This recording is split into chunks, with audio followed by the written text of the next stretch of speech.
आज हम आप लोगों को त्रिभुज बताने जा रहा हूँ कि त्रिभुज किसे कहते हैं, त्रिभुज कितने प्रकार के होते हैं। तो त्रिभुज भी दो प्रकार का होता है, एक भुजा के आधार पर अलग होता है और कोण के आधार पे। तो भुजा के आधार पर भी तीन प्रकार का होता है, कोण के आधार पर भी तीन प्रकार का होता है। भुजा के आधार पर तीन प्रकार का होता है, वो क्या होता है?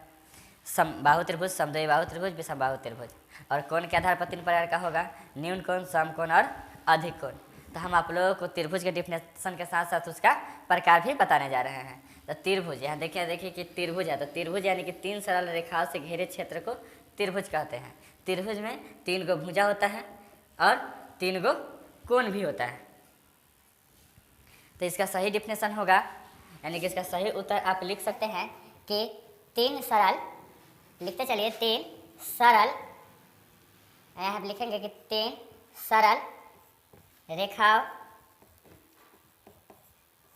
से घिरे क्षेत्र को त्रिभुज कहते हैं। अब यहाँ पर हम डिफिनेशन बता दिए कि तीन सरल रेखाओं से घिरे क्षेत्र को क्या कहते हैं? त्रिभुज कहते हैं। इसमें कितना है? तो एक दो तीन, तीन गो सरल क्या है? रेखा है, और तीनों से रेखा से मिला हुआ क्या है? यानी कि इसको त्रिभुज है। अब त्रिभुज में तीन रेखा है, तो तीनों रेखा का अलग है, तो यहाँ पे कह सकते हैं आप कि त्रिभुज को भुजा के आधार पर कितने भागों में बांटा गया है? कितने भागों में बांटा गया है?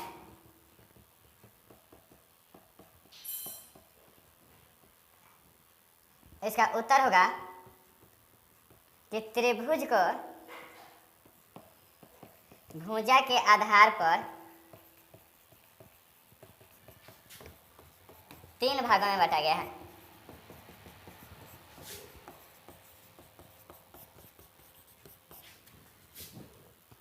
यहाँ डिफिनेशन क्या है कि यहाँ 2 नंबर क्वेश्चन है कि त्रिभुज को भुजा के आधार पर कितने भागों में बांटा गया है। तो त्रिभुज को भुजा के आधार पर तीन भागों में बांटा गया है। अब तीसरा कौन कौन है? तो 1 नंबर में समबाहु त्रिभुज,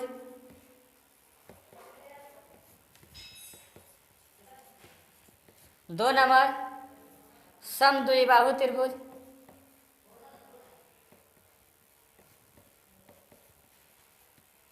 3 नंबर हो जाएगा विषमबाहु त्रिभुज।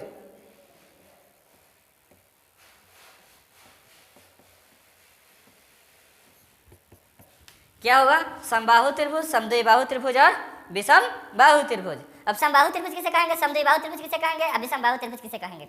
इसका आसान और सरल भाषा में कह सकते हैं कि जिस त्रिभुज की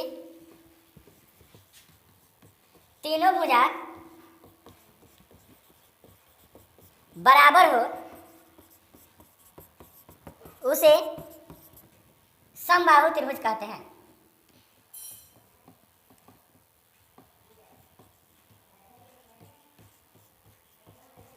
क्या इसमें होना चाहिए कि समबाहु त्रिभुज का डिफिनेशन है कि जिस त्रिभुज की तीनों भुजा के बराबर हो उसे समबाहु त्रिभुज कहते हैं।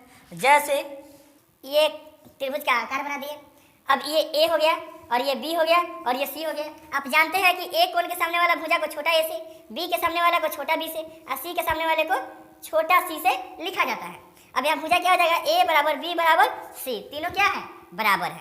तो क्या हो जाएगा? वो भुजा बराबर होगा तो समद्विबाहु त्रिभुज और विषमबाहु त्रिभुज। तो जिस त्रिभुज की तीनों भुजाएं, कितनी भुजाएं जी? तीनों भुजाएं क्या हो? असमान हो।